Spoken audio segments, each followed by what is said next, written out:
Nós vamos dar, então, continuidade ao nosso seminário com a última mesa redonda, que vai tratar exatamente da tramitação no Parlamento de projetos referentes à legislação profissional.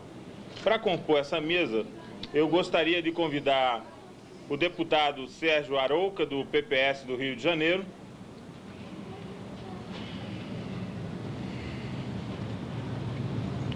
o senhor Oliveiros Marques, que é assessor parlamentar e que representa aqui a deputada Marta Suplicy, que também é psicóloga, e o senhor José Pinto, que é advogado consultor legislativo do Senado Federal. Eu acho que é interessante estar aqui até para fazer uma reflexão do que foi a experiência dessa... Está sendo ainda, porque ele ainda não acabou, né? A experiência dessa tramitação de um projeto de lei que regulamenta a existência dos conselhos de medicina, e tem muito a ver com a própria regulamentação da prática da medicina. E também as questões institucionais, né? Quer dizer, os conselhos de medicina, eles não podiam mais estar preocupados simplesmente como se o exercício da medicina fosse um exercício liberal, onde tivesse uma relação pura e simples entre médico e paciente.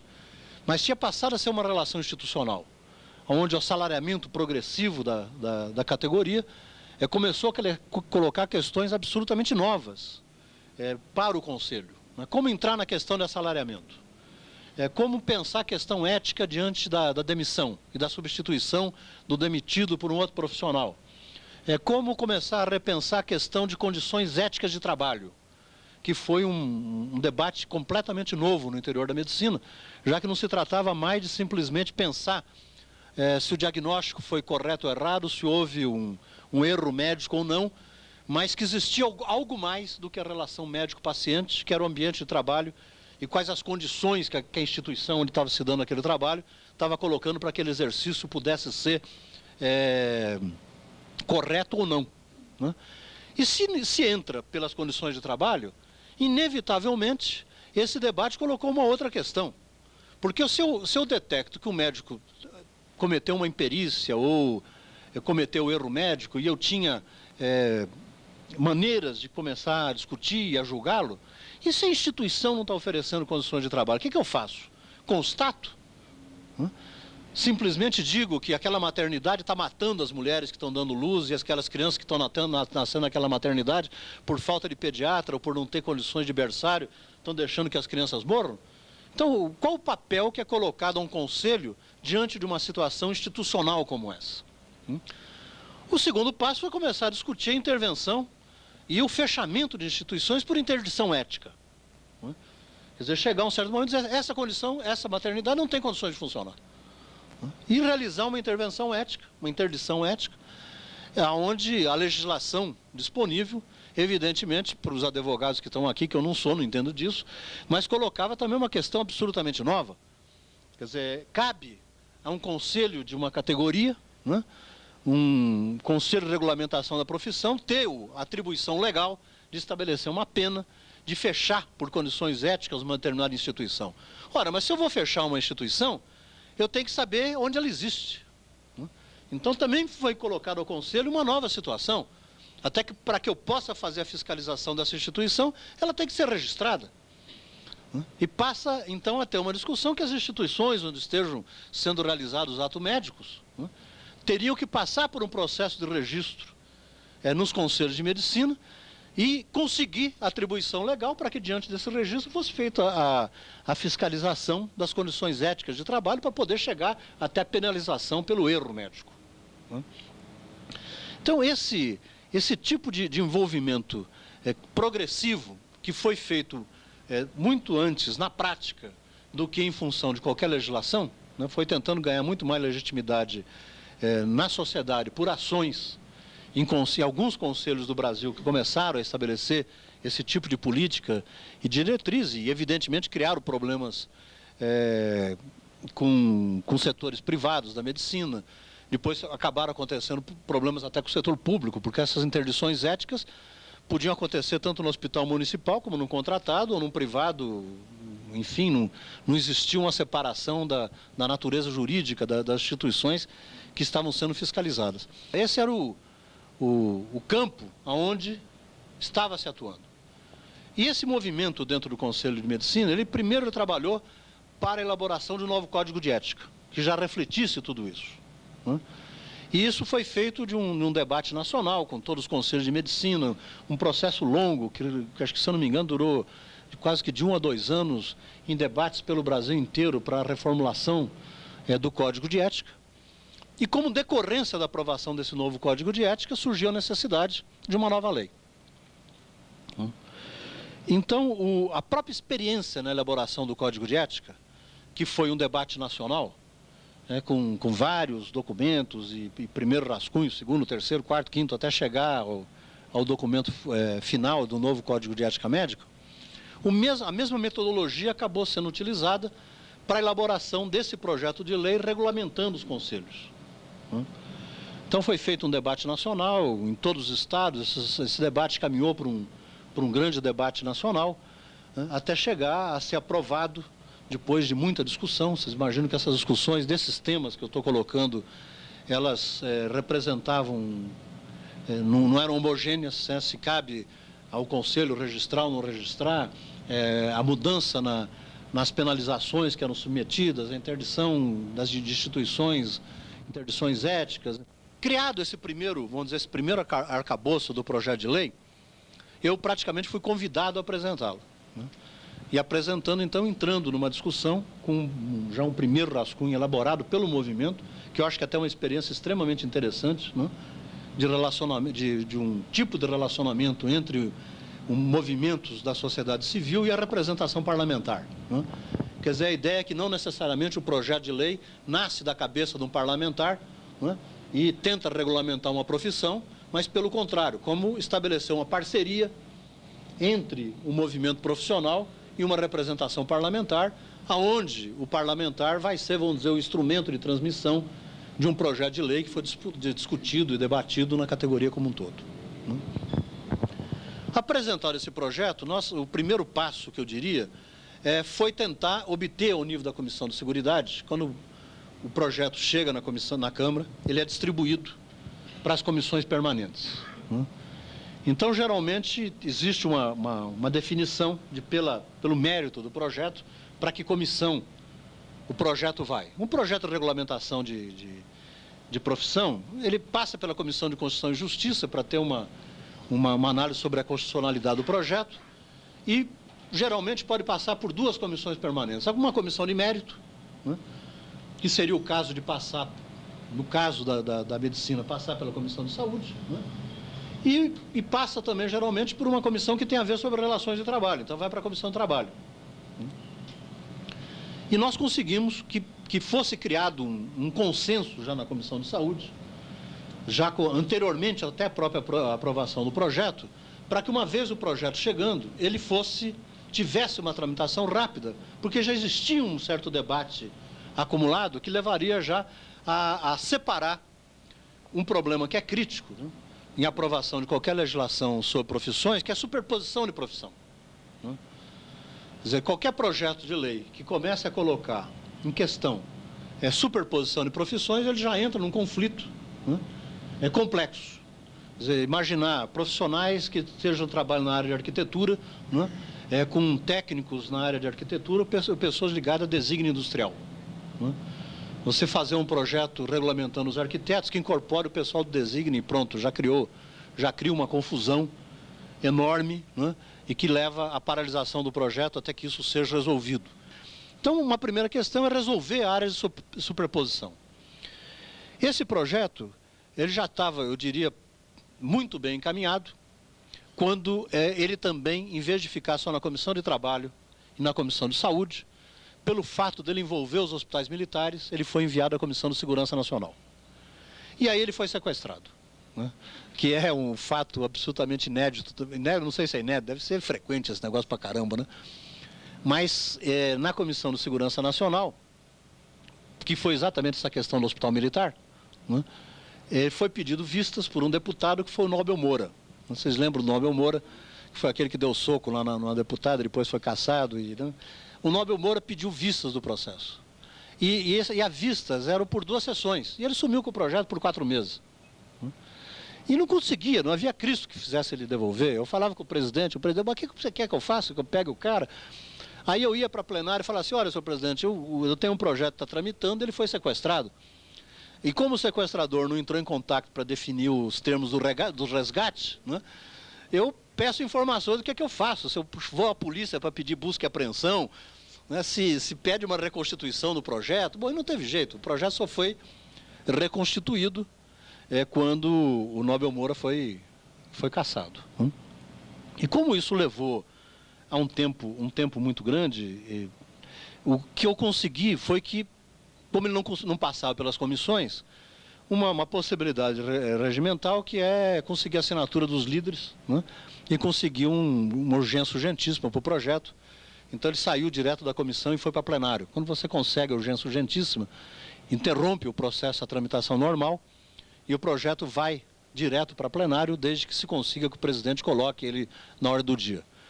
Isso foi conseguido também, mas aí os lobbies funcionaram. E aí já o lobby não era mais o lobby simplesmente da segurança pública, né? Mas foi o lobby médico-hospitalar, ligado aos serviços contratados da área da medicina e aos seguros privados, já que coincidiu, quando ele foi para plenário, que a briga do Conselho contra os seguros de saúde estava no máximo, no auge. Né? Então, quando nós íamos votar, foi interrompida a votação, tivemos que novamente retornar à comissão, e terminou o ano, e ele foi arquivado. Eu desarquivei agora novamente nesse mandato, e está como relatora a deputada Jandira Fegali agora, para ver se a gente consegue vencer, mas a briga, isso que eu estava querendo, o campo de conflitos, ele está criado. Né? Então, para encerrar, o que eu gostaria de dizer, em síntese, em primeiro lugar, eu acho que a necessidade de criar, vamos chamar esse consenso externo. Né? Quer dizer, chegar o projeto ao nível da comissão, é quando já ao nível do Conselho Federal de Psicologia, e já que se consiga chegar ao mínimo de acordo nacional sobre a ideia do projeto. Né? Estabelecer, acho que essa relação entre um parlamentar que apresente o projeto e passe a ser o promotor do projeto na Câmara. Né?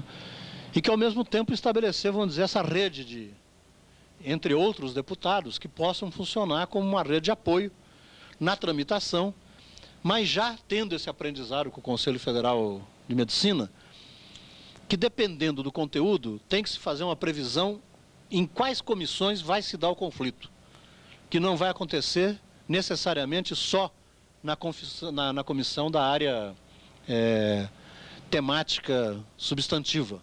Então, acho que diante do projeto seria até interessante fazer uma discussão com assessores parlamentares, com deputados, que pudesse até fazer um certo mapeamento de previsão aonde existem possíveis áreas de conflito para poder trabalhar a tramitação do projeto em cada uma dessas áreas de conflito, tentando eliminar, dentro do possível, as superposições profissionais, né?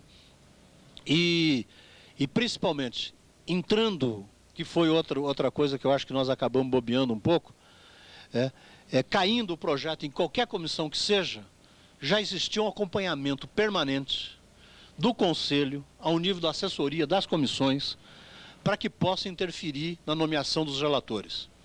Porque se na realidade o autor do projeto que apresenta é importante, na tramitação do projeto, muito mais importante do que o autor, acaba sendo o relator. Porque esse tanto pode sentar em cima e fazer com que ele não exista, como ele pode apresentar um substitutivo, mudando tudo, e para poder de novo se retornar ao processo original, é uma luta infernal. Então eu acho que é uma briga longa, que vocês estando entrando,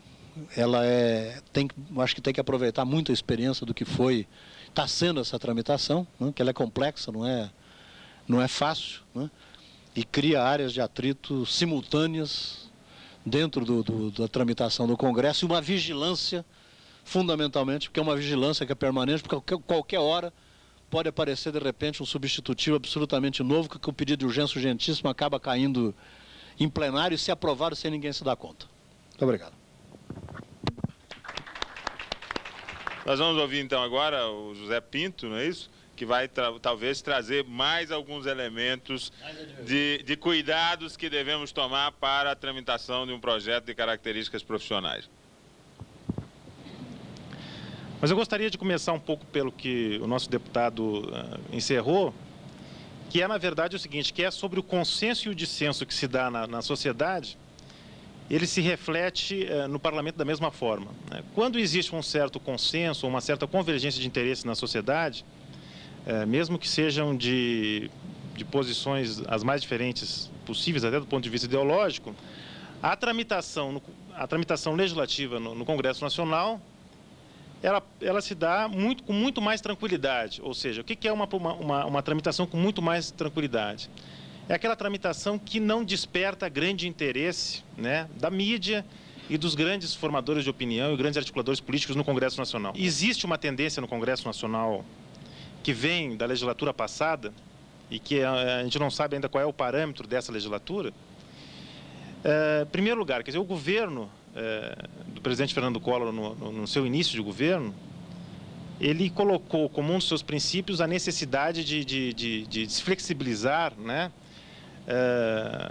as relações trabalhistas, né, e também a questão da regulamentação excessiva de diversas profissões. Eu não pude verificar, mas ele inclusive mandou um projeto de lei para o Congresso Nacional visando a desregulamentação de uma série de profissões. Dentre elas, uma que chamou muita atenção da sociedade, era uma discussão que foi colocada na sociedade pela Folha de São Paulo, que era a questão do diploma de jornalista, né? Onde saber se a pessoa precisava ter ou não diploma para escrever um artigo no jornal, para fazer comentários em televisão, rádio, aquelas coisas todas que vocês devem ter acompanhado, né? Então, na esteira daquela discussão, veio um projeto onde procurava-se regulamentar apenas determinadas profissões que seriam extremamente de interesse da sociedade ou que representasse risco, né, ao indivíduo cidadão, que seriam basicamente as profissões, né, da área médica, advocacia e mais uma ou outra, engenharia, eu não me recordo bem agora quais eram as áreas, mas eram 4 ou 5 áreas apenas. E em relação às outras profissões, a tendência era uma desregulamentação progressiva. Com base nisso, o Congresso Nacional começou a diminuir a sua intensidade de iniciativas legislativas no sentido de regulamentar determinadas profissões. Para dar uma ideia, por exemplo, eu sou consultor legislativo do Senado e passa por mim, né, a solicitação de diversas minutas de pareceres sobre matérias dessa área trabalhista, né, que é a minha especialidade lá no Congresso Nacional. E nós temos lá desde a regulamentação da profissão de barbeiro, de manicure, de motorista de caminhão, de motorista de táxi, passou um até essa semana. Enfim, das mais infindáveis atividades e profissões que as pessoas possam imaginar, né? E eu fiz um levantamento rápido lá nos computadores do nosso sistema e observei o seguinte, que de uns 30 projetos que foram aprovados no Congresso Nacional no ano passado, apenas um foi sancionado pelo presidente da República, os outros 29 foram vetados, né? Então, a primeira coisa que eu gostaria de dizer aos senhores e às senhoras é o seguinte, a tramitação legislativa, ela não se encerra no Congresso Nacional. A tramitação legislativa, ela é um ato vinculado que implica numa aquiescência de dois poderes, do Poder Legislativo e do Poder Executivo. Não basta o Congresso Nacional aprovar uma matéria.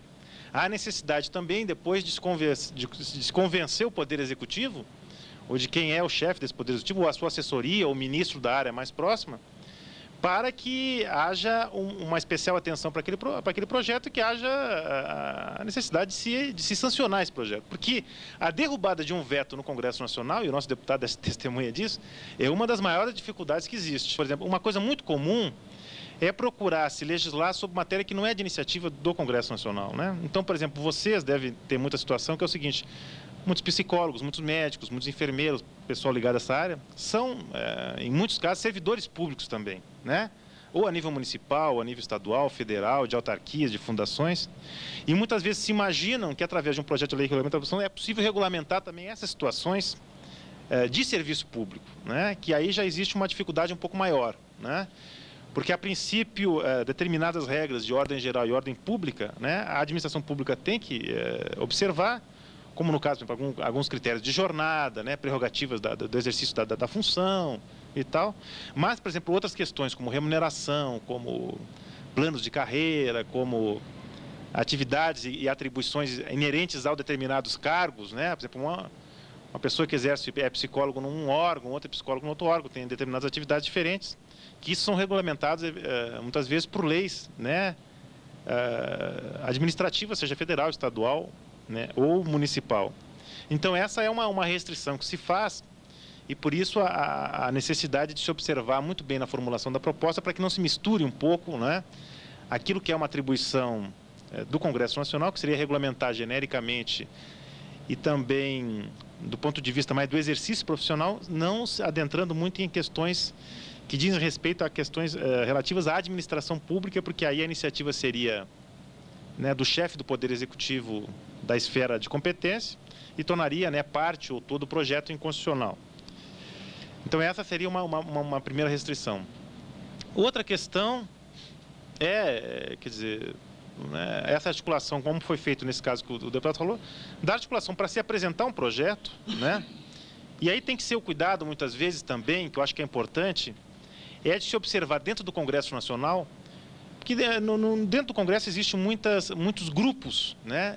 Muitos grupos, muitas frentes parlamentares, que reúnem deputados e senadores que têm afinidades, né? Ou seja, pela sua origem profissional, pela sua origem política, ou pela sua área de interesse, né?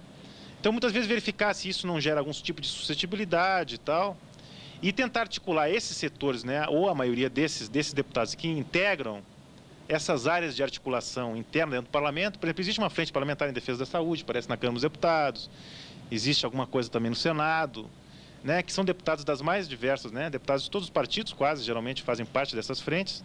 Então, muitas vezes, a articulação com esses parlamentares para patrocinarem um apoio a esse projeto, ou serem relatores nas comissões, é muito importante. E outro aspecto muito importante é verificar o seguinte: se a matéria que se está legislando, ela é uma matéria da competência terminativa das comissões do Congresso Nacional.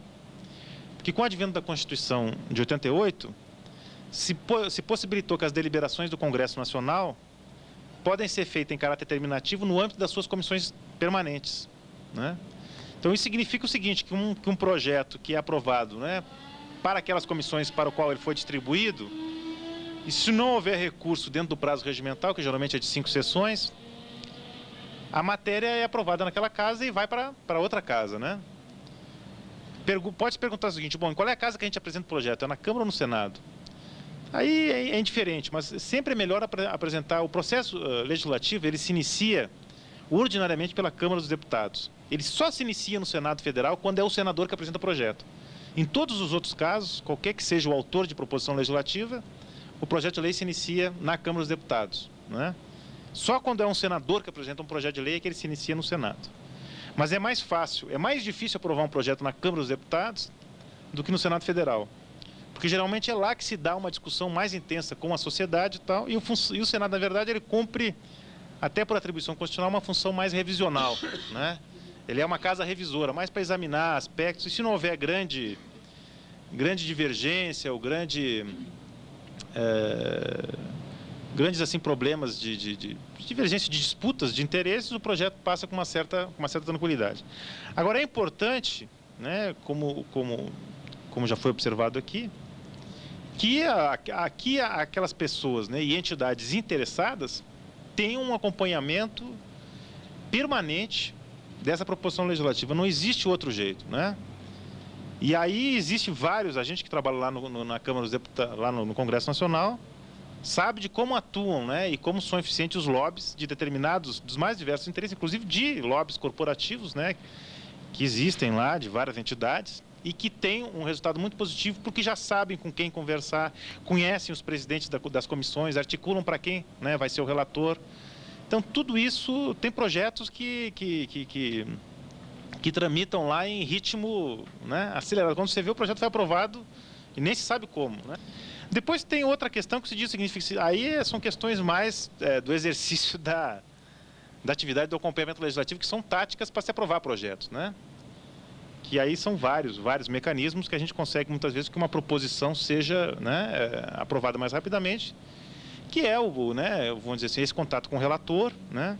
E no legislativo tem uma coisa interessante que é o seguinte, a maioria das proposições, elas são aprovadas por voto simbólico, né? Elas não são aprovadas nominalmente, né? Com exceção daqueles casos, né, constitucionais ou regimentais, ou quando há uma aprovação de um requerimento para que a matéria seja votada nominalmente. Isso faz com que, por exemplo, no âmbito das comissões, é muito comum o deputado passar na comissão, assinar o nome para dar número, ou seja, para a comissão seja instalada, e às vezes porque ele é suplente numa comissão, porque ele está atendendo alguém, ou porque ele tem um outro compromisso no ministério, ele fica zanzando ali naqueles corredores, e muitas vezes a comissão delibera com 2 ou 3 deputados e o presidente, né? Ou às vezes só com o presidente e um deputado. Desde que haja número na lista de votantes, matéria aprovada, né? Então, se tem aquele deputado que cria mais problema e tal, se espera ele sair, deputado, vamos botar na pauta agora aquele projeto e a gente aprova o projeto.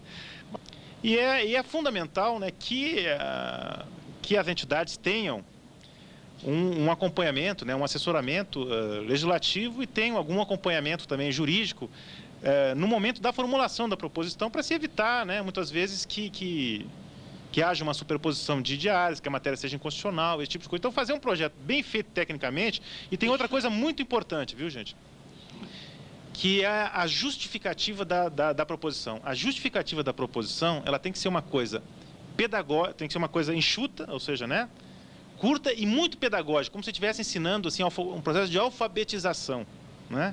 Vocês devem imaginar o seguinte, quer dizer, um parlamentar, ele é eleito muitas vezes, né, em cima de uma plataforma, mas lá no Congresso Nacional ele tem que deliberar sobre tudo, né? É sobre patentes, é sobre previdência, é sobre empresa nacional, é sobre petróleo, enfim.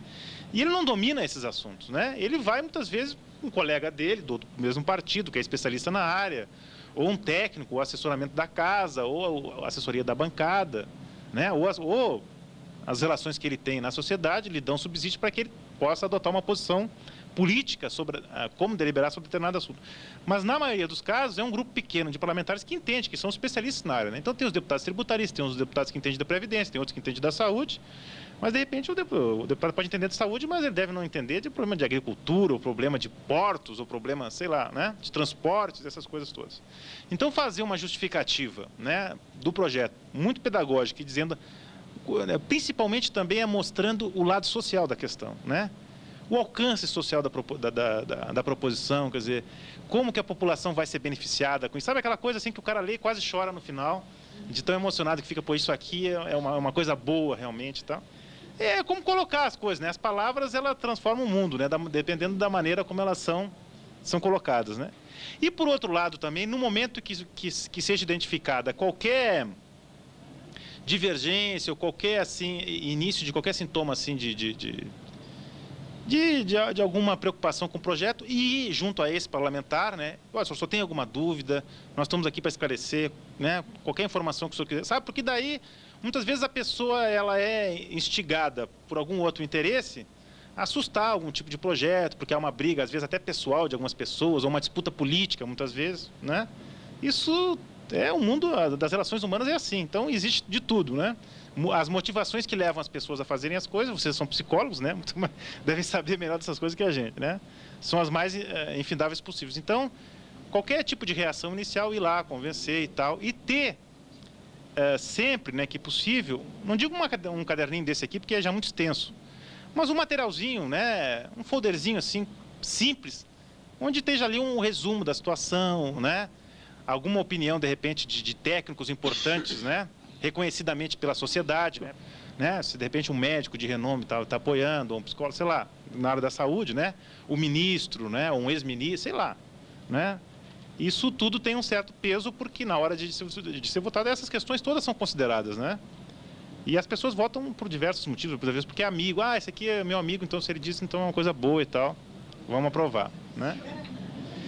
Mas estas são basicamente as questões e as preocupações. Depois, então, para não estender muito, a gente ficaria para responder as indagações e as dúvidas, né, que podem ter na plateia. Muito obrigado, né? Então, nós vamos agora, na continuidade, nós vamos ouvir o Oliveiros Marques, né, que é assessor parlamentar da deputada Marta Suplicy. A iniciativa de fazer esse evento, ela, enfim, não teve oportunidade de definições anteriores que criassem a possibilidade da presença de um conjunto de identificados 5 parlamentares psicólogos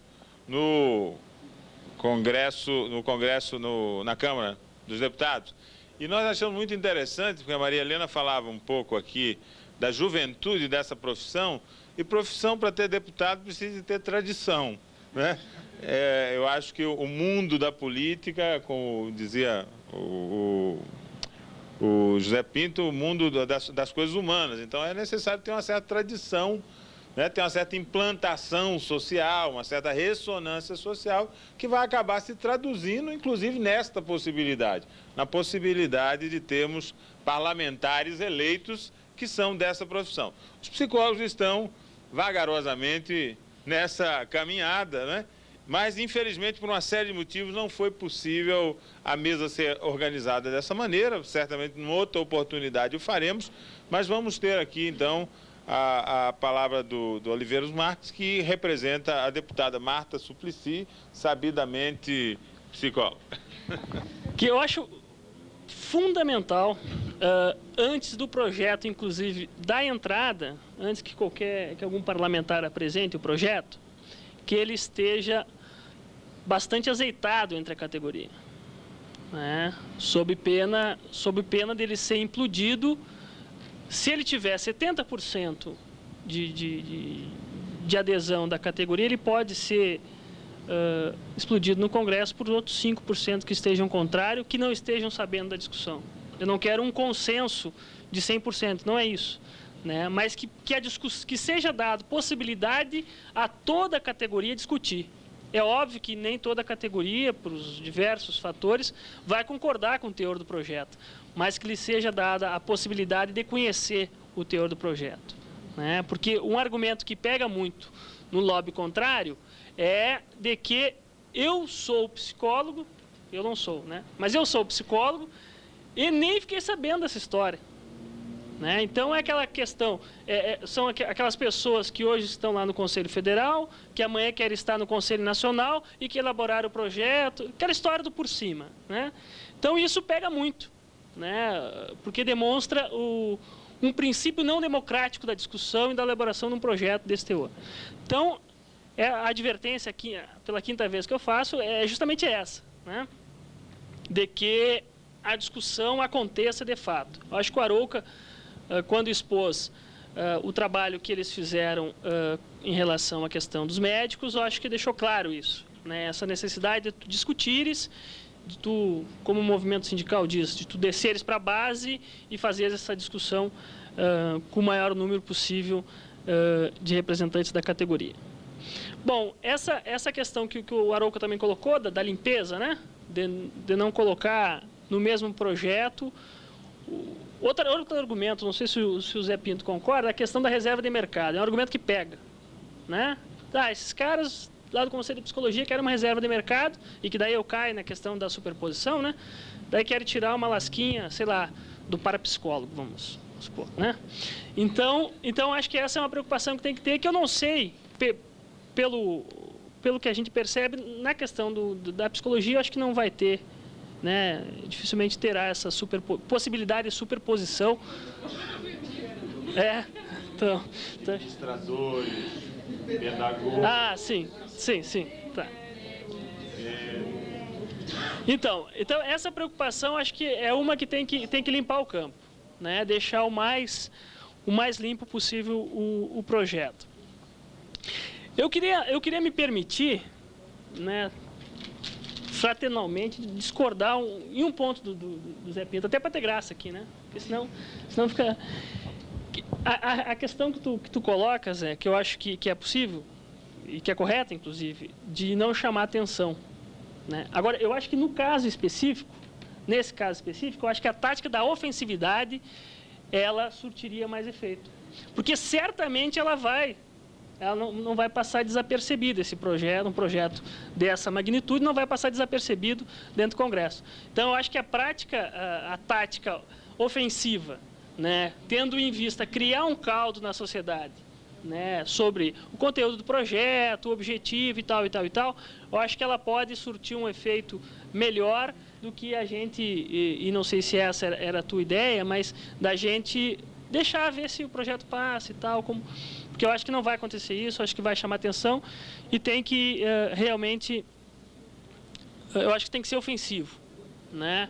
Não tanto como os caras dos importadores de pneu foram, né, que faziam uma fita a cada 12 horas, né, mas eu acho que ter um trabalho, e a palavra é lobby mesmo, não é outra, né, mas ter um trabalho de lobby qualificado para conseguir criar esse caldo internamente ao Congresso, né, porque essa radiografia que o Zé Pinto faz, a questão do desconhecimento, ela é fato, entendeu?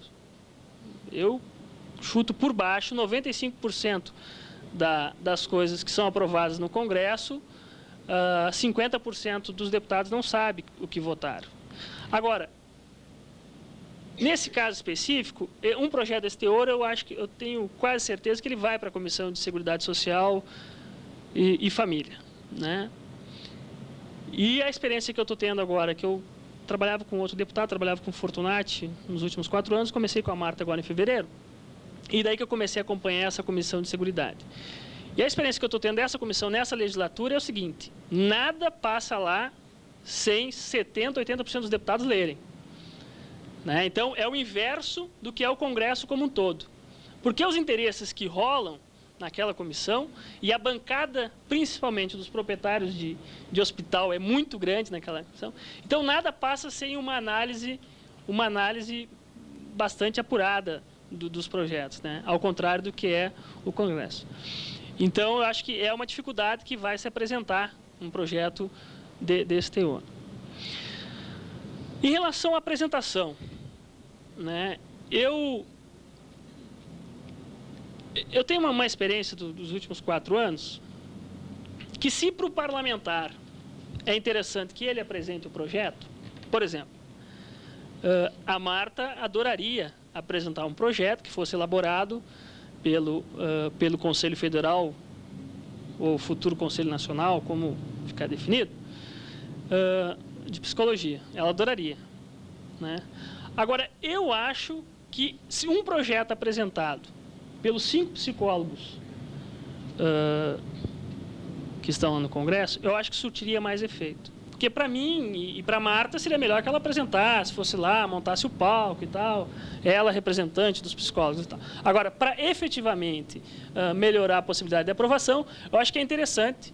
Aí depois de fechada a minuta, depois dessa discussão toda, então, depois de fechada toda essa discussão com vocês, esse ano que vem e tal, de chamarem os 5 parlamentares e discutir, né, com todos eles, né, daí pode ser um petit comitê, pode ser uma reunião de trabalho mesmo, expor, e colocar para os 5 assinar. Eu acho que, do ponto de vista do projeto, ele não entra, primeiro, com ranço da sigla partidária, ou seja, é um projeto do PT, a Marta assina, apesar de todo o perfil da Marta, mas é um projeto PT.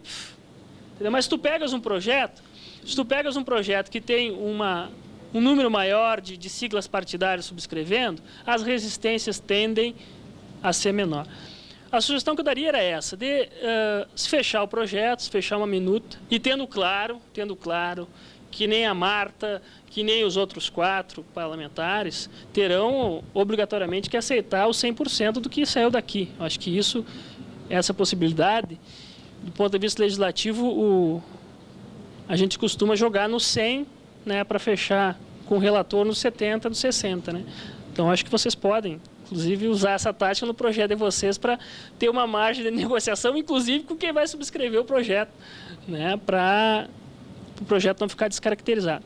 Então, isso é fechar essa ideia e chamar os parlamentares para uma reunião de trabalho e tal, para expor o projeto e propor para eles que assinem. Para não ferir sensibilidades, né, eu acho que esse tipo de reunião tem que ser chamado os 5 ao mesmo tempo, né? Porque se chamar Um parlamentar 5 minutos antes do outro, é o que deu. Esses caras querem aquele lá.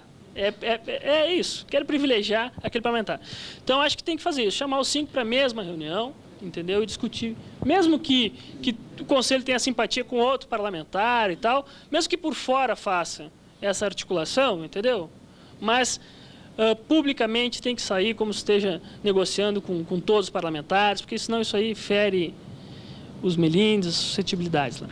Então, é isso. Até para não me alongar demais, eu acho que é essas duas preocupações que tem que ter. Fechar um projeto, né, e chamar os parlamentares para discutir e, a partir daí, definir a tática que vai se adotar. Então, só para fechar isso, tá, pessoal? E colocar que a Marta também está à disposição, né? Ela tinha esse compromisso já e por isso não pôde estar aqui, para fazer as devidas discussões e, quando dessa articulação para apresentação do projeto, ela, obviamente, estará à disposição para subscrever, obviamente colocando as ponderações dela. Obrigado. Gostaria de saber também se no Senado ele passa pelas comissões também e da mesma forma, se havia possibilidade de fazer isso. Bom, quando o projeto é apresentado, ele é apresentado em plenário, né? E o projeto vai para a Secretaria-Geral da Mesa, SGM, né? Vamos supor que seja na Câmara, vamos começar, né, na Câmara. A Secretaria-Geral da Mesa verifica, né, a matéria e faz um despacho com o presidente da Câmara para onde aquele projeto vai ser distribuído, né? Geralmente, tá, o projeto é distribuído para 3 comissões, né? Não é uma regra, mas geralmente é para 3 comissões. Que comissões seriam essas? Necessariamente a CCJ, mas que ela é por último e não por primeiro, agora pela nova técnica do regimento. Então seria primeiro para a comissão de mérito mais importante, no caso de você seria, eu tenho dúvida se seria de seguridade ou de trabalho, tá certo? Eu acho que talvez fosse mais a de trabalho, tá? E serviço público, né? Depois, como tem alguma questão, como diz respeito, né, a questões relativas à saúde, à previdência, então ela pode ir também para a Comissão de Seguridade Social, tá? E depois, então, iria para a Comissão de Constituição e Justiça. Agora, por exemplo, se a matéria tiver alguma implicação financeira, né, de contribuição, de impostos, alguma coisa assim, que não é o caso, mas ela teria, porque tem 2 comissões importantes, né, no Congresso, que é a Comissão de Constituição e Justiça e a Comissão de Finanças e Tributação. Então, é 2 comissões que quase os projetos passam para lá para ver se não tem nenhuma implicação, despesa para a União, esse tipo de coisa, né? Não é o caso, né? Então, iria para essas comissões. Quer dizer, agora é importante dizer o seguinte, quer dizer, o projeto ele só vai para uma comissão se for aprovado, né? Porque ele pode ser rejeitado numa determinada comissão e aí ele é arquivado, né? Mas é dado um pequeno prazo de 5 sessões para que o autor do projeto ou qualquer pessoa interessada recorra para o plenário para rever essa decisão da rejeição, né? Então, cada vez que uma comissão decide, ela cabe um recurso, né, ao plenário contra esse projeto, né? Então, essa aí seria, vamos dizer assim, a tramitação regular, normal do projeto, né? Ele vai e tramita pelas comissões. Veja bem, o regimento interno, tanto da Câmara como do Senado, ele estabelece quais são as matérias que podem ser objeto de deliberação conclusiva nas comissões, porque tem matérias que não podem, tem matérias que necessariamente têm que ir para o plenário. Nesse caso aí, uma matéria que vise uma reformulação, uma regulamentação do Conselho, não haveria necessidade, tá certo? Mas existem matérias que, por exemplo, se tiver alguma coisa de matéria penal, por exemplo, né, penalidades, coisas e tal, né, algumas implicações, por exemplo, que mexa com código, alguma coisa, pode ter que passar pelo plenário, porque aí são matérias que são de competência privativa do plenário, tá? Bom, se não houver nenhuma situação, nenhum impasse, o projeto for aprovado, né, nessas comissões, ele retorna para a Secretaria-Geral da Mesa, né, e a Secretaria-Geral da Mesa abre um prazo de 5 sessões para ver se ninguém quer recorrer desse projeto. E, ultrapassado esse prazo, então a matéria é considerada aprovada na Câmara dos Deputados e é remetida para o Senado Federal. Lá no Senado Federal, ele percorre o mesmo caminho. A única diferença da Câmara para o Senado é que na Câmara são, eu não me lembro agora se são 13 ou 14 comissões permanentes, e lá no Senado são 5, né? Que também a casa é menor, né? Então não há necessidade de você fazer aquele monte de comissão, porque não tinha nem senador para para tanta comissão, né? Então são só 5 comissões, que as comissões mais importantes lá é o contrário, passa primeiro pela CCJ, em muitos casos, né? E depois vai para a comissão técnica. E, geralmente lá passaria por 2 comissões só, pela CCJ e pela Comissão de Assuntos Sociais. Tá? E também, se não houver nenhum recurso, lá também tem esse expediente do recurso, a matéria é considerada aprovada, a não ser que algum senador peça para a matéria ir para o plenário e tal, então a matéria deveria ir para o plenário. Um outro aspecto é o seguinte, quando a matéria vai para o Senado, é importante garantir que o Senado não faça nenhuma modificação no projeto. Porque se houver alguma alteração no projeto, ele tem que retornar à casa iniciadora do processo legislativo para se deliberar sobre a alteração produzida pela outra casa. Então, se o Senado introduzir uma emenda, né, o que volta para a Câmara dos Deputados não é a discussão de todo o projeto, mas só daquela emenda que foi oferecida, para ver se a Câmara, no caso, mantém a sua proposta original ou aceita a modificação que foi feita pelo Senado Federal, né? Então, essa praticamente é a tramitação regular, né, de um projeto. Feito isso, o projeto é remetido à sanção, tá certo? Agora tem vários tipos, né? Tem uma tramitação mais acelerada, menos acelerada, aí depende do gosto de freguês, entendeu? Depende de, né? Por exemplo, tem requerimento de urgência urgentíssima, né? Aí tem o amigo do presidente, tem uma série de coisas que fazem, né? Por exemplo, o presidente pode avocar o projeto para si mesmo. Tem uma série de situações que depende, entendeu? Que podem ser agilizadoras, né? Ou então emperrar o processo legislativo, né? Mas basicamente é isso aí, né?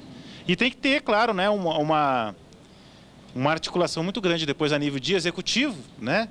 Principalmente com o ministro da área, para que o projeto tenha alguma chance de ser considerado lá no executivo, tá bom? A gente já tem a lei, né, no caso 4.119, que regulamenta a profissão de psicólogo, né, regulamenta a psicologia. Então, o interesse nosso é no sentido assim, quer dizer, apesar de ser relativamente nova essa profissão, mas parece que a prática profissional tem crescido bem mais, numa velocidade bem vertiginosa em relação ao momento quando foi pensada a lei. Quer dizer, tem coisas hoje estão completamente caducas em relação à prática. Então, há uma intenção, por exemplo, que esse possa ser regulamentado, etc. Então, a minha pergunta vai mais no sentido assim, se tanto para você quanto para o Oliveira, assim, porque eu acho que nós, basicamente, nós somos verdes, né, num tipo de coisa. É a primeira embarcação que a gente está fazendo no sentido de tentar essa reformulação. Se é algo assim de uma certa ingenuidade nossa, né? Ou se também, eu queria complementar a pergunta, se esse tiro pode sair pela culatra. Mas a questão que tu colocas da existência da 4.119, da existência da 5766, né? Ela, a meu ver, ela é um facilitador da tramitação, né? Porque eu duvido que algum parlamentar queira revogar a regulamentação do processo, da profissão de psicólogo, entendeu? Ele ter, como a gente diz, ele ter o peito de não regulamentar é uma coisa, que eu acho que uma boa parte até tem. Agora, ter o peito de desregulamentar isso eu coloco com tranquilidade, ninguém vai querer fazer isso, né? Então, o receio do tiro pela culatra, eu acho que no ponto de vista de desregulamentar, eu acho que não, né? Porque, principalmente as profissões da área da saúde, entendeu? Acho que elas são mais sensíveis, né? E os deputados não vão querer embarcar nesse caldo, né? Nesse canoa furado. Então, eu acho que o processo seria justamente vocês fazer a leitura da 419, né? Porque tem 2 processos, né? Um é vocês apresentarem um projeto de lei geral, né? Regulamentando de A a Z, e outro é vocês aproveitarem elementos da 419, né? E apresentarem um projeto modificando aqueles artigos que vocês consideram que deva ser... né? Se quiser fazer como o Arouca fez na questão, puxar a 5766, também é possível, né? Inclui na 419 e daí revoga a 5766 antepenúltimo artigo da lei, né? Penúltimo. Então, a avaliação que eu tenho é essa, que a melhor forma de entrar é pela 419. Acho que a melhor forma de modificar essa lei existente, né, do que propor uma legislação toda nova e tal e tal. Obviamente que se tiver o que aproveitar. Se não tiver o que aproveitar, daí rasga, né? Então é isso. Eu acho que o risco da desregulamentação não existe. Você tem que entender o seguinte, um conselho de regulamentação profissional, ele não é uma pessoa jurídica só de direito privado. Ele é por definição jurídica, ele é uma entidade paraestatal que tem delegação do poder público para exercer determinado poder que o poder público não tem condições de exercer diretamente. Então se utiliza, né, de um ente paraestatal para fazer esse tipo de coisa, né? E para isso existem certas regras, certas coisas. Então eu não posso, por exemplo, criar para isso muitas discrepâncias entre um e o outro. Eu não posso, não. Agora o Conselho de Psicologia vai ser Conselho Nacional de Psicologia. O dos médicos é Conselho, sei lá, né, Federativo dos Médicos. O outro é Conselho não sei o quê. Que, na verdade, todos são conselhos federais. Inclusive a OAB, que chama OAB, mas é Conselho Federal da Ordem dos Advogados do Brasil. Só se usa o OAB, mas é Conselho Federal da Ordem dos Advogados do Brasil. Então são determinados aspectos, eu estou só dando um exemplo, entendeu? Que são questões que nisso aí a casa é conservadora, entendeu? Certas inovações, aí vocês têm que, vocês querem a essência ou querem entendeu? A imagem, a coisa. Entendeu? Essa, estou colocando um aspecto, eu nem vi, eu estava tentando ver aqui, mas eu vi o que alguém falou aí, então me veio esse aspecto, né? Outras questões são, por exemplo, existe uma restrição muito grande no Congresso quanto a questões corporativas, né? Você sabe que existe hoje um movimento político, né, a nível nacional de contra as corporações. Qualquer coisa que inspire, né, alguma coisa que seja corporativa, há uma reação muito grande. Então, vocês têm que observar o seguinte, fazer um projeto, fazer uma sugestão de projeto, um anteprojeto de lei, no caso, né, que contemple aquelas questões que são realmente importantes para vocês, né, que são aquelas questões relativas, né, ao exercício da profissão, que são prerrogativas, que são atribuições, que são questões, eu não sei, né, questões éticas, questões estruturais também do Conselho, tem que cuidar para não inventar muito, entendeu? Né? Criar determinadas coisas que sejam discrepantes, porque veja bem, no momento que se cria uma situação muito diferente, aí todos os outros conselhos também vão querer, isso cria um caos, porque todo mundo vai querer, não, agora uma é eleição direta, outra é por representante, outra é por não sei o quê, é congresso, isso, entendeu? Isso tem, né? E já passou pela minha mão, por exemplo, lá um projeto que inclusive visa disciplinar a situação de todos os conselhos. É uma lei geral, lei básica que regula os conselhos. Então, ali tem como que todos os conselhos têm que ser. O conselho tem que ter, sim, tantos diretores por número de profissão, e fazem isso, tem essas atribuições, uma lei geral. E depois só, então, cada um tem o seu. Na essência, vocês têm que se conscientizar do que vai ser aprovado, né? Eu digo assim, se aprovado, veja bem, gente, uma coisa é uma matéria ser aprovada, uma outra coisa é ser transformada em lei. Tá certo? Tem uma diferença, sim, gritante. Você aprovar uma coisa, como ele diz, aprovou a lei lá, mas ainda, no caso dele, virou lei, né? Quer dizer, uma coisa é aprovar a lei e depois até fazer cumpri-la, né? Que muitas vezes ela fica condicionada a determinadas questões. É isso.